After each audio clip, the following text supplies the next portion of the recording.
Very good evening to all of you. आप सभी का हमारा YouTube channel English teaching point पे वेलकम है। आज के सेशन में हम लोग क्लास 12 पॉलिटिकल साइंस का सब्जेक्टिव क्वेश्चन आंसर डिस्कस करेंगे, जो आपके बोर्ड एग्जामिनेशन के पॉइंट ऑफ व्यू से काफी महत्वपूर्ण है। तो स्टार्ट करते हैं आज का सेशन। ध्यान से सुनेंगे और उम्मीद करते हैं कि यदि आप अच्छा से सुनेंगे तो आपको आज के सेशन में सारे क्वेश्चन आपको याद हो जाएंगे।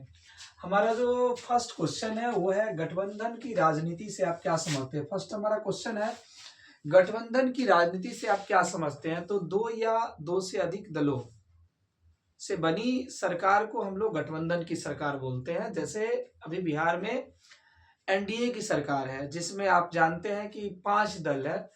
एक आप उपेंद्र कुशवाहा की पार्टी है, ठीक है। दूसरी आपको चिराग पासवान की पार्टी है, जिसको आप एलजेपीआर कह सकते हैं। और भारतीय जनता पार्टी है, जदयू है और हम पार्टी है। तो जैसे अभी बिहार में एनडीए की सरकार है, इसमें कितने दल है? 5 दल है। तो दो या दो से अधिक दलों से मिलकर बने सरकार को हम लोग गठबंधन की सरकार बोलते हैं। और अभी आपको देश में भी एनडीए की सरकार है और अपने राज्य में भी एनडीए की सरकार है, ठीक है। तो आपको ये क्वेश्चन ध्यान में रहेगा, गठबंधन की राजनीति से आप क्या समझते हैं, गठबंधन की सरकार से आप क्या समझते हैं। तो वैसी राजनीति जिसमें दो या दो से अधिक दल आपस से मिलकर सरकार बनाते हैं, ऐसी बनी सरकार को हम लोग गठबंधन की सरकार कहते हैं। क्वेश्चन नंबर हमारा 2 है, शीत युद्ध से आप क्या समझते हैं। शीत युद्ध से आप क्या समझते हैं। तो देखिए 1945 द्वितीय विश्व युद्ध की समाप्ति के बाद दुनिया 2 गुट में बट गया। द्वितीय विश्व युद्ध की समाप्ति के बाद दुनिया 2 गुट में बट गया। एक गुट में था संयुक्त राज्य अमेरिका, एक गुट में था संयुक्त राज्य अमेरिका और दूसरे गुट में था सोवियत संघ। दूसरे गुट में था सोवियत संघ। अब देखिए इसको अलग अलग तरीके से आप डिफाइन कर सकते हैं। विचारधाराओं का युद्ध शीत युद्ध के नाम से जाना जाता है। विचारधाराओं का युद्ध शीत युद्ध के नाम से जाना जाता है। 1945 से 1990 तक दोनों संघ एक दूसरे से युद्ध तो नहीं किए, लेकिन युद्ध के काफी प्रयास किए। दोनों समूहों ने एक दूसरे के युद्ध की काफी धमकियां दी। दोनों समूहों ने एक दूसरे के सीमाओं पर अस्त्र शस्त्रों की होर लगा दी। विचारधाराओं का यह युद्ध शीत युद्ध के नाम से जाना जाता है, जो सोवियत संघ के विघटन के बाद 1991 के बाद शीत युद्ध का अंत हो जाता है, ठीक ना। तो विचारधाराओं का वह युद्ध जिसमें दोनों समूहों ने एक दूसरे के खिलाफ अस्त्र शस्त्रों की होर लगा दी, और एक तरह से आप कह सकते हो वाक्य युद्ध हुआ। दोनों देश ने दोनों के युद्ध की धमकियां दी, लेकिन युद्ध नहीं हुआ। विचारधाराओं के इस युद्ध को शीत युद्ध के नाम से जाना जाता है। क्लियर है। क्वेश्चन नंबर हमारा 3 है, बहुदलीय व्यवस्था से आप क्या समझते हैं। जैसे दुनिया में कई देश ऐसे हैं जहां एक ही दल है और एक दल में 2 व्यक्ति को आप कैंडिडेट खड़ा किया जाता है, उसमें से आप एक को सेलेक्ट कर सकते हैं। लेकिन भारत क्या है, भारत में तो तकरीबन 1550 से अधिक पार्टी है। आप सोच सकते हैं जिस देश में प्रत्येक दिन कुछ ना कुछ पार्टी बनता है और बिखरता है, ठीक ना। तो भारत बहुदलीय व्यवस्था वाला देश है, मतलब ऐसी व्यवस्था जिसमें बहुत सारे दल चुनाव में भाग ले, अपना उम्मीदवार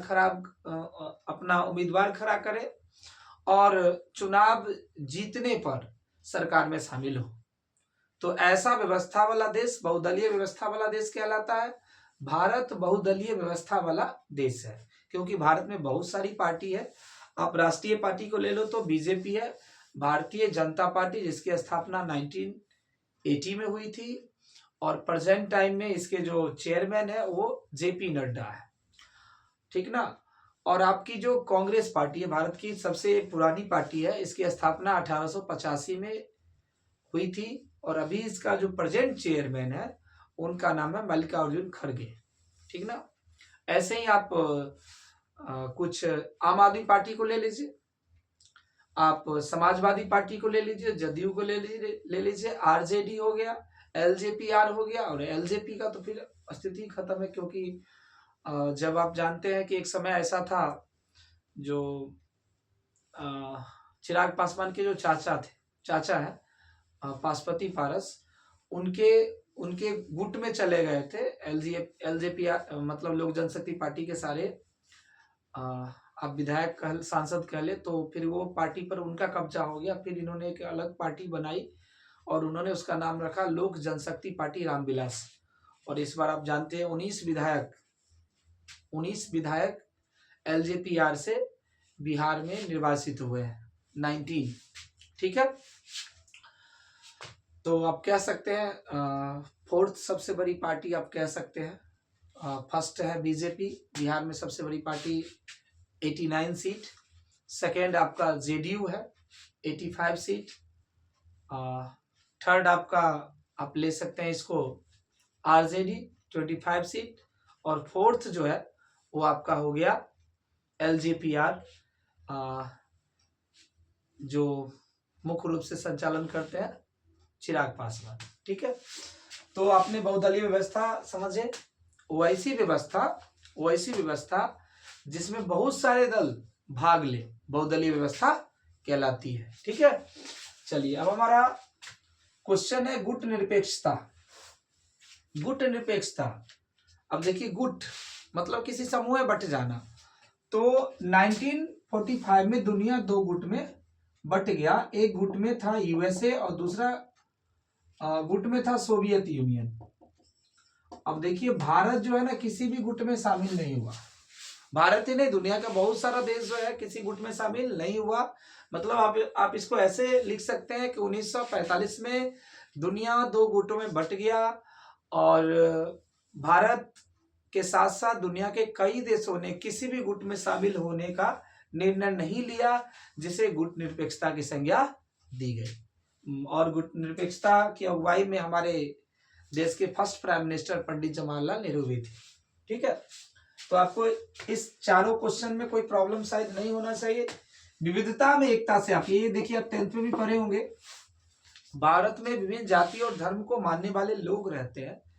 इसके बावजूद सबका अलग अलग संप्रदाय, अलग अलग धर्म, अलग अलग जाति मजहब को मानते हुए सबकी निष्ठा भारत के प्रति है। ये दर्शाता भारत विविधता में एकता वाला देश है।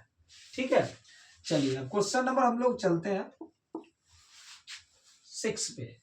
वैसा विकास जो लगातार जारी रहे, जो टिकाऊ रहे, सतत विकास कहलाता है। वैसा विकास जो लगातार जारी रहे, टिकाऊ रहे, क्या कहलाता है? सतत विकास कहलाता है। अब हम लोग क्वेश्चन नंबर 7 देख लेते हैं। क्वेश्चन नंबर 7 देख लेते हैं, राजनीतिक दल बदल। आज बहुत बड़ी भारत की ये समस्या है कि आप कह सकते हैं कि भ्रष्टाचार तो चुनाव में चरम पर है, हमारे देश में भी भ्रष्टाचार चरम पर है। आप देख रहे हैं कि सबसे बड़ा कमाई नेता बनने में ही है। देख रहे हैं कि जिसके पास जितना धन है और ज्यादा भ्रष्टाचार के कारण बढ़ रहा है। देख रहे होंगे आप लोग न्यूज में, अखबारों में कि करोड़ कैश भ्रष्टाचार का पकड़ा जाता है। तो ये जो दल बदल है, दल बदल, किसी दल के नेता या विधायक का एक दल को छोड़कर दूसरे दल में चला आना दल बदल कहलाता है।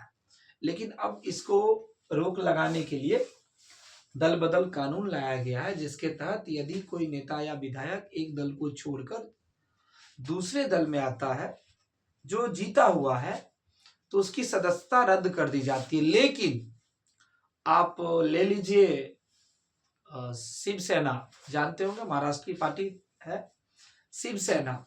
तो शिवसेना जो है, शिवसेना के बहुत सारे विधायक शिवसेना से निकलकर शिवसेना का एक अलग गुट बना लिया। और आप लोग जानते हैं कि यदि उसकी संख्या यदि 3/3 हो तो फिर वो दल बदल कानून उस पर लागू नहीं होता है। और आपने जाना कि उद्धव ठाकरे, जिनकी पारंपरिक पार्टी मानी जाती है शिवसेना, उस पे अभी किसका कब्जा है? तो एकनाथ शिंदे का कब्जा है, जो महाराष्ट्र के डिप्टी चीफ मिनिस्टर है। ठीक ना?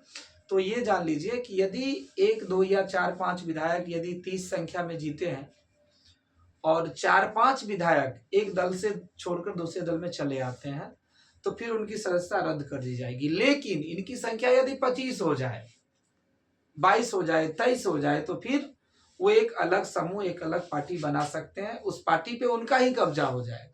और ऐसा ही हुआ किस पार्टी के साथ, ऐसा ही हुआ लोक जनशक्ति पार्टी के साथ भी, क्योंकि पारस गुट में सारे सांसद चले गए थे, फिर पार्टी पर उनका कब्जा हो गया।